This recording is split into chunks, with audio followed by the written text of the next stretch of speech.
What the FBI discovered next would either bring down an entire corrupt system or make it more dangerous than ever.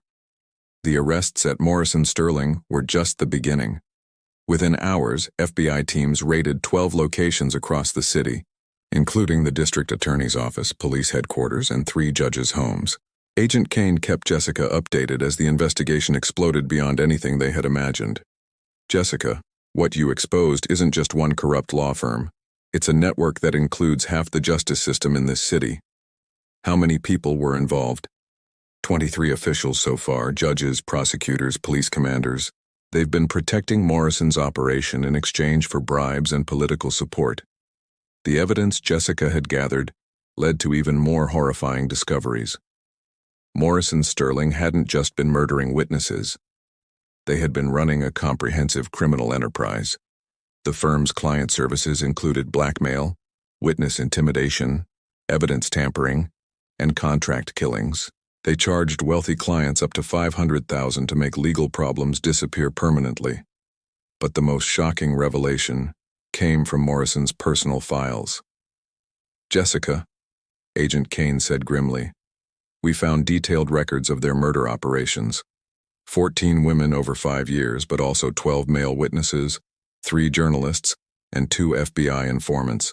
29 people murdered, at least. And they were expanding operations to other cities. We found plans to franchise their model to law firms in 8 different states. Jessica felt sick thinking about how close this criminal network had come to spreading nationwide. The trials began 6 months later. Jessica testified as the star witness, describing everything she had discovered and recorded. David Morrison was sentenced to death for multiple murders and racketeering. Patricia Walsh received life without parole for murder conspiracy. The 2 enforcers got death sentences.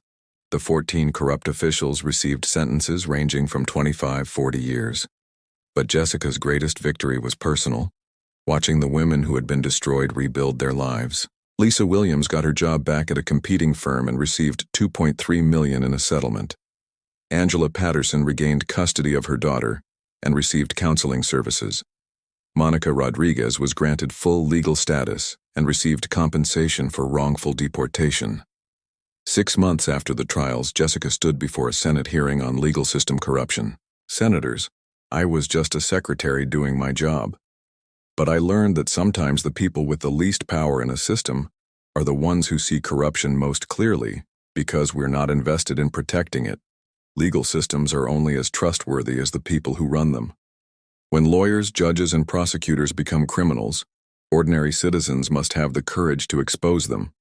Jessica's testimony led to the Legal Whistleblower Protection Act, which protects law firm employees who report misconduct and creates independent oversight for attorney ethics violations. Jessica now works as Director of Legal Ethics Enforcement for the Department of Justice, earning $97,000 annually and investigating corruption in legal systems nationwide. Her work has led to reforms in 23 states and the prosecution of 67 corrupt legal professionals. On her desk, Jessica keeps photos of all 29 murder victims whose cases were connected to Morrison Sterling. She also keeps letters from survivors. Lisa Williams wrote, Dear Jessica, my daughter asks me why some adults hurt people and others help them. I tell her about you, how one person with courage can protect everyone else. Angela Patterson sent a photo of her daughter's first day back at school with the note, Because of you, my baby gets to grow up with her mother. Thank you for risking everything for strangers. The Morrison Sterling building has been converted into a legal aid clinic, providing free services to victims of legal system abuse. Jessica also established the Katie Morrison Foundation, which investigates suspicious deaths of women who had been planning to report misconduct. In 2 years, the foundation has identified 34 additional suspicious deaths nationwide and successfully reopened 12 cases that had been ruled accidents or suicides.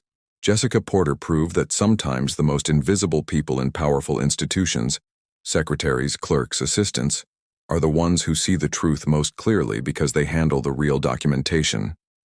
She showed that protecting justice requires ordinary people to risk everything when the system fails. If you work in legal, healthcare, finance, or any powerful industry, remember Jessica's story.